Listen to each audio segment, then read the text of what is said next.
Behind the Shades.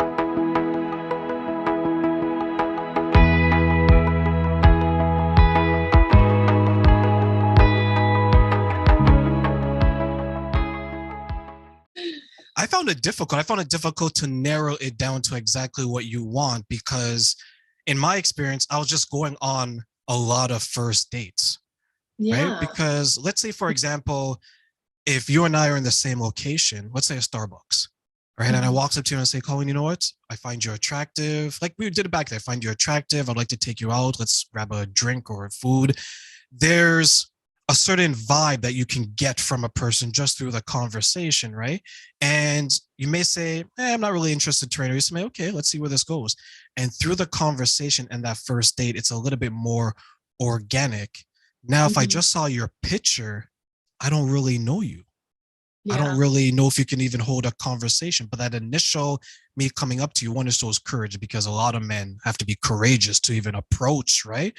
Because there's always Mhm. that fear of rejection. And two, based on how I'm communicating with you, you have an idea, right? Like if I'm using words that you're like, oh, he sounds like he's educated, he sounds like he's this, he sounds like he's that, Mhm. you can determine certain things. But now it's just like, hey, Colin, you look nice. Do you want to Netflix and chill? Right? It's Yeah. it's a little bit different. So how do you find it now, the dating experience? Yeah, no, that's a whole different game, choosing to be celibate and dating versus just being casual. Because I mean, that's always been a thing. People have been casual forever, don't get me wrong, but I wasn't like that because I had been, I mean, I grew up in the church. I mean, I may do energy work and I understand that might not set well nowadays, but I grew up in the church. So I very much didn't think of being promiscuous or anything like that. So like casual thing has never been a thing. And it literally blows people's minds that you cannot want to be casual. And like, so, I mean, I think it's also like desensitized people. So, I mean, there's so many aspects of it psychologically where I'm curious where, because of the nurse in me, I'm curious where we'll see this go in like 10, 20 years, like how psychologically the swiping left is or whatever, like Oh, terrible. I'm protecting my energy. Let me tell you that from now.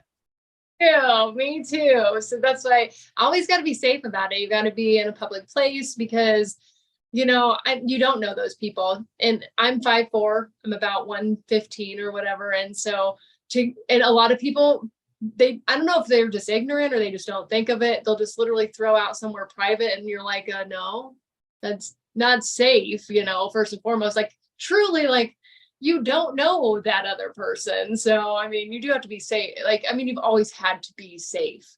But no, like you could just have them, you could just see a couple pictures and be meeting up with them. You don't even have that flexes in their tone and their personality like you were talking about. You don't get that from just, hey, I like your picture. Why don't we go do the Starbucks and then Netflix and chill or whatever, but yeah, so but you don't even get those nuances of someone's personality of, do I pick up bad energy from them? Do I get a weird vibe, or do they feel comfortable, And so you can't really do that over the internet. So most of the time I think you should always video chat anyway, just to even make sure, because I have been catfished. That's absolutely been a thing. And I actually quit doing the dating app thing because of that. Like I just, the safety thing, the catfishing thing, it's just people get hurt feelings when you don't reciprocate, and you don't want to do that. I don't want to do that. I don't want to hurt no one's feelings, but I can't help there was no spark. So what can you do? I literally had someone cuss me out after the very first date when I kindly was like, I'm very sorry. I just didn't happen to feel the same way. I literally got berated to where I had to block that person from my phone. And it was one date. I'm not very intimidating and I certainly didn't lie. I never ever, give a false assumption that something is going to be away. I always want to meet somebody. I always want to feel their energy. I always want to know where it's going to go organically. I'm not a social media brat. So I didn't mean that derogatory. I didn't grow up like that. I didn't do that. So One of my friends, she went on a date and she was going by the pictures and they're texting, no video chat, anything like now. But even though now looking back, they probably should have done that. And when she got there, the person was totally different than their pictures. I'm talking different looks, different skin color, everything. And she pulls up the phone and she's like, who's this? She's like, who's this? Right? And it was, and the person was like, oh, that's my roommate. And she was like, okay, where's he? Right? And hard Alec, I guess. I was very nice to the person who did that to me, but it was the very same thing. I mean, it was a different complexion, a totally different body style. Obviously, I thought they were going to be physically fit. They were not. And I think I'm not a mean person, but you can't start anything off on a lie, because I just don't think that sets a good standard and tone.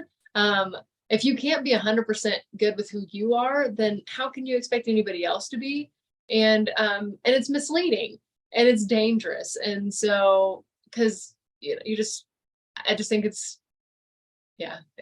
very not nice to do that. That's always found. And you're absolutely right. Like for me, first impressions are like really a big deal, right? And if you're starting off with a lie or you're starting off with lies, then you're setting yourself up for failure. Like I know some men who they lie about their age, they lie about their height, they lie about their work. Like they would always add, for example, let's say they work as a barista at Starbucks, right? Starbucks, we love you. We're not picking on you as a company. You're just the example today, right?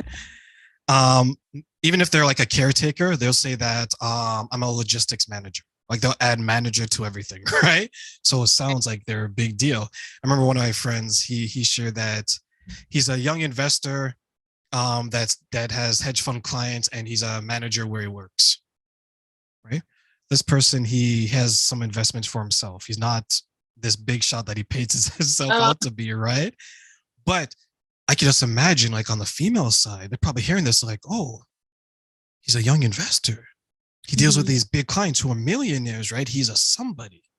So I can understand like the attraction and the selling point. Have you ever experienced where someone was like maybe just over the top with it and you're like, wow, this is a recipe for disaster when it comes to how they're presenting themselves in the beginning? Yeah, I actually met someone who was in like the UFC arena that was well off and stuff, but that's when I knew that it came down to more than just looks.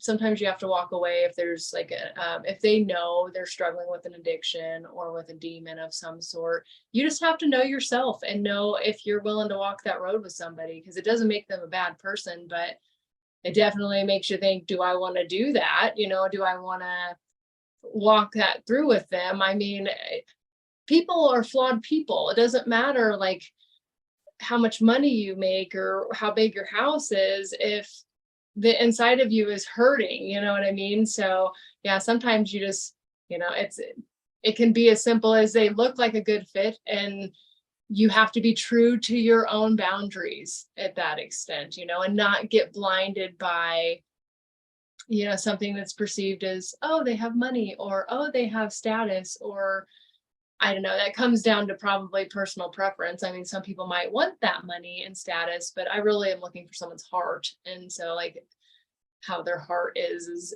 the most important to me. I mean, yes, they have to be also financially savvy. I don't want them to be too much off the mark of me. I want them to still harness some qualities of, loyalty and things like that. So What's something that you learned about yourself as you progressed and understood the dating scene and tried to navigate your life after the divorce? So after the divorce, I kept watching these videos that kept talking about self-care. And I kept thinking, I don't think a bubble bath is going to fix me. You know what I mean? I kept praying. I thought, well, explain what self-care is.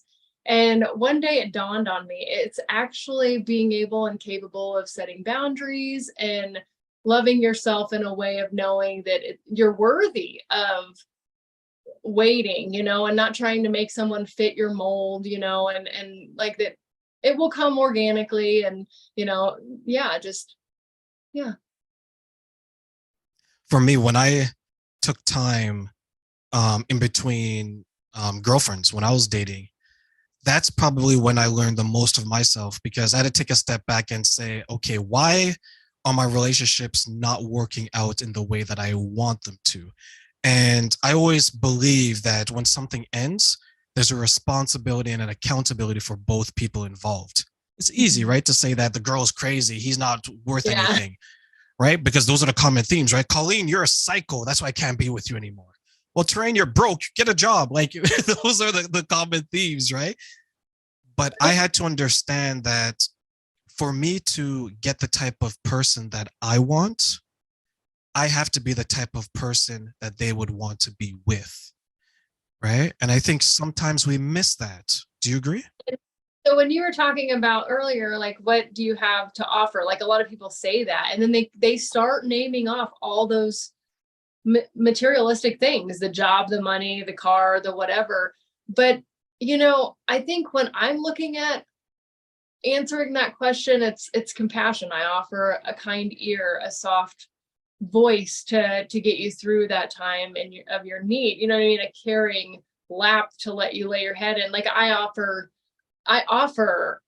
a career and a side business of writing novels and this other, like, stable part, yes, but I wish we could get back to offering those other, like, beautiful things. Like, I can offer you a good cooked meal, you know, and it's not terrible for me to say that, because I love to be in my feminine and I love to dote on my loved ones with food, you know. So to me, I offer being feminine and those other aspects, other than just being like money, you know what I mean? I can offer you being a boss girl. Yeah, I could, but like, I can also rub your shoulders, and probably, you know what I mean? Like, you're gonna rub mine at some point too. But you know what I mean? Like, it's not just a one-sided thing. But, you know, I wish we could get back to offering more than just, oh, I can give you 50% of the bills. Yes, I can do that, you know, but I also have so much more that's I need to get in return, you know, as well. But yeah, I wish dating went back to kind of that environment. I think I just am the wrong era. Dating in I the was wrong just about to say that. I think we're born in the wrong era. If we were born, let's say like 30 years ago, 40 era. years ago, you know, we would have been okay. Who do I Yeah. want? I want you. I want you. I want you. Okay. Then you're gonna narrow it down. Right now, it's like there's like 1,000 people, and we're like, I don't want any of you guys, right? Right. Right. Because I mean, most women can offer themselves all these things now. And so it really is hard for guys nowadays. I don't envy them at all, because they're told to be masculine, but not too masculine, feminine, but not too feminine, wealthy, but not too wealthy to where you're flaunting. It just, it's hard. I don't blame you guys for having like a little bit of a rough time, because it's not easy, you know. So, looking back at the person that you were and the person that you are now, are you surprised at your journey of how far you've come? Yeah, just because I feel like I'm really being true to myself. And instead of worrying too much about the dating scene, since I have all this free time, I'm worrying about my endeavors and the legacy I get to leave. And so right now I'm kind of harnessing that energy in a different light. Um, because I know I can't keep focusing on it. I did all those terrible first dates on the app for a little bit, and it was just like overrated. So now, because I want it to be organic, I just have to put it on the back burner and go about my life. And so I'm so proud of myself, because I met my kids' father and my ex-husband so young. I never was independent. I was never on my own. So the fact that I may be, I mean, it's a big 2 bedroom apartment, but the fact that I'm in a 2 bedroom apartment doesn't bother me, because it's mine and I pay for it and I've earned it and I work hard. And to live in the Denver area to pay my own bills is a true accomplishment. I don't live on nobody. I don't, you know, ask nothing of anybody. So yeah, to me, that is a huge, huge, huge thing I would have never known I could have done, you know. So I'm proud of myself. And I have 2 novels and I'm about to publish 2 more this month. And so in my first year, I've got an award-winning novel and I'll have like 4 this year in 1 year. I thought, okay, I'm sick of I don't even care if I look like an overachiever. I'm just going to do it. So, but aside from that, I do have other works. I'm doing a hospice children line too, because I have a hospice nursing background. So at the end of the year, I'm hoping that's a 16 book series. And so if they're losing a loved one or a pet, it's just a little book you can give them. So yeah, that'll hopefully be coming this way. And then Karma 1 and Karma 2, they're out right now. And got 2 more this month that are coming out. So yeah, I've been blessed. You definitely are. Tell us a little bit about your books. What do they mean to you and what are they about? Okay, so Karma 1 and Karma 2, they actually fit together. I created the cover. I wanted them to fit together, but they didn't. So I ended up just having to draw it to where they fit together. But the first one, he lives the lifetime of a Caucasian wealthy guy, and he's a jerk. He gets it honest. He's the elitist of the elite. I mean, they're really just, it follows him throughout his lifetime, and his father's kind of a terrible man. And so he becomes this entitled, power hungry person as well. But then at the end, you find out that he has to pay it back in a second lifetime as a biracial homeless kid in part 2. And so he ends up in prostitution and all kinds of stuff. It's a tough read, but it's beautiful. And he does obviously triumph to win at the end, so you go from really hating this character to really wanting him to win. So I don't know, it's just a beautiful thing. I just got a beautiful download and from God, and just it's created now. So, but yeah, and then I'll be doing Amy's bedtime stories. That's coming out this month. It's 5 short stories, bedtime stories. It's just 5 different adventures a little girl named Amy goes on. So, and then I'll have that hospice line, Colleen's bereavement line at the end of the year. So if they're losing a loved one or a pet, they'll be able to give them this book. And the pet line's cool. It's a coloring book, so it's its own form of healing. And so like dog, horse, cat, those basic animals, lizard. I wanted to get a little out there, so I have a few like lizard ones and stuff like that. That my buddies always had bearded dragons, so I always have a soft spot for the reptiles. So, but yeah, so I've got a lot going on, and so it'll be interesting because it's intimidating dating and knowing that I'm a nurse and I'm a single mom, and I just won an award. My book's only been out for 10 months and I just won a gold award for it, which is such an honor and so humbling. I got it in June. So so I mean, that in itself is kind of intimidating. So it's been a factor. It's been one of the most probably difficult factors because I have such a drive and an ambition for life that to find somebody to match that energy has been difficult. So, but I'm still hopeful. My little heart's still hopeful. I know for ambitious people, that's probably one of the most difficult things, is because 1, they have to find the time because they have so much on the go. And 2, it seems like they want someone to match that ambition energy, right? Like, I have this I want to do, I have this I want to do, right?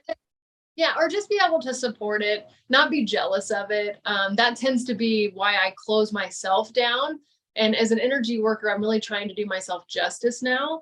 And sometimes we even hide beautiful things, parts of ourselves. And so when you don't want to feel like you're an overachiever or a one-upper or someone who shows off, you siphon that. And I don't have anybody to siphon that for anymore. It's just literally me and my kiddos. And so as quickly as I can get it out, I'm getting it out. And so to me, this is nice because while I'm single, I've done 21 books. And so, I mean, the hospice ones aren't novels by no means, but I'm literally doing all the content now. So that way I can hopefully just do the speaking and then marketing and that type of stuff and transition out of nursing. Obviously I have a direction I'd like to do. I'd love to turn these 2 novels into a movie. I'm going to seek that out. Everybody's on strike right now though, so that's not doing me any good.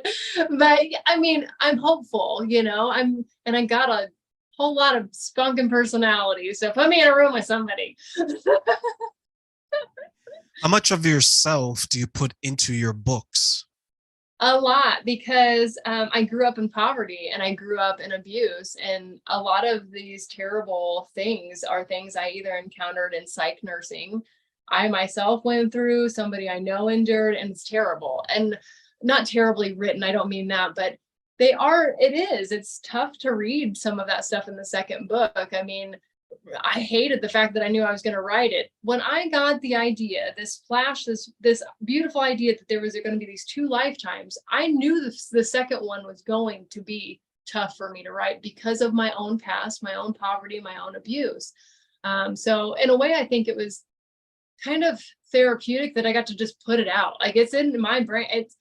I've encountered these people. I've seen evil in the face. You know what I mean? So to me, it was, in this light, kind of cathartic that I got to release this ugliness that I've unfortunately had to be the witness to, in a way that hopefully someone will feel healing energy from. I've had people be speechless because just the way it ties together, it's just beautiful. It's been very well received. I got one review that was tough. It's been a hard thing for me to swallow, but because of the trauma, it could easily trigger people. So I have to understand that and know that. So, but yeah, no, I think that's definitely helped, and then, having went through the dating scene, and I've gotten to do little flecks of characters of people too, which is kind of interesting because I'm like, oh God, I hope to God they never know that that's them. Like, just personality nuances that I'm like, that's an ego. That's an ego right there. I need to add to my book. But I'm only teasing. Please, Lord, don't let her put me in her book. First one, he gets to be the spicy Playboy characters. The first one's fun. I mean, he's a jerk, and obviously terrible things happen to people around him because they take advantage of people. I mean, it is just part of being wealthy. Sometimes you just take advantage of people. So, but I mean, it's a little less severe than the second one. It's less, traumatic than the second one. So I spoke to a few authors, and many of them, like you, they pull from their personal experiences. And for them, it's like therapeutic in a sense. Was that the same experience that you went through when you're writing these books? yeah, I said I also counseled too, and so I've told my story like 100 bajillion times, and so that sting isn't necessarily there anymore. But when you are writing things about that you recall, you relive it to some degree because your body doesn't know the difference. If your mind's engulfed in it, it's no different than if your body was actually there. So your body can't tell the difference. So I did try to do it like the second book. Okay, so this first book I did over a year. The second book I did in 2.5 months. I didn't want to spend much energy in that, or as much energy in there as possible. You know what I mean? I wanted to write it, get it done, but not dwell on that energy because it is such heavy material and I do energy work and I don't want that to interfere with that. So yeah, it was Tell me a little bit. having the energy aspect of it. I never would have even guessed I was going to do energy work. And so to have that sideswipe me too, I really have to, because I tangibly feel energy since I've been attuned. I kind of was already prior to that. So if it doesn't settle well, I don't like it. And just don't, my body does not like the way the energy is. So Tell me a little bit about the energy work. How do you maintain that for yourself, and how do you help others maintain it as well? So as far as like keeping my energy grounded, things like that, I just do like outside time. I was at the water earlier. I do disc golf. So I like to do physical things, try to keep myself moving. If I'm off and there's sunshine, I won't be usually inside. So, and that's what I recommend to most people, aside from doing actual clearing work and cutting cords and doing things that can actually clear your energy, which can just be intention. It doesn't have to be smud. Like, you don't have to sage yourself or anything like that. You can do it all in your mind and imagination. So but yeah, no, so I walk people through, helping them clear their chakras and stuff like that. And I initially sought out Reiki because I had just a sprained ankle, and I don't even know how I got connected to the lady. And and it didn't hurt the next day. It did not hurt the next day. It wasn't swollen anymore. And so I had enough experiences where I was like, hang on, what's going on with this? And so, yeah, and then it organically happened where my now Reiki master, the one who was doing the Reiki energy for me, was like, I think I'm supposed to attune you. I'm like, yeah, I think you're right. I think I'm supposed to do this. And so it's actually quite expensive, and the universe actually organically aligned it to where I got to do it for free, and it was beautiful, and it was a beautiful blessing. And so, when I got the attunement done, it really was like this vortex of energy that's like being ascended upon you. It's quite incredible. I don't know if everybody can feel it like that. I don't know if it's just because that's the way I feel energy is, like a tangible heat energy kind of sensation or what, but I could feel the attunement happening. And a lot of times, it's just, they do a level 1 and a level 2, and I did both of them. I got my master attunement like a couple weeks after I did my first one, just so I could work with the energy and not over power myself too. So, but now it's important for me to, in the dating realm, for them to understand that, because with religious differences and preferences, I grew up in the church, so I know right in there it says don't seek out, fortune tellers and things like that.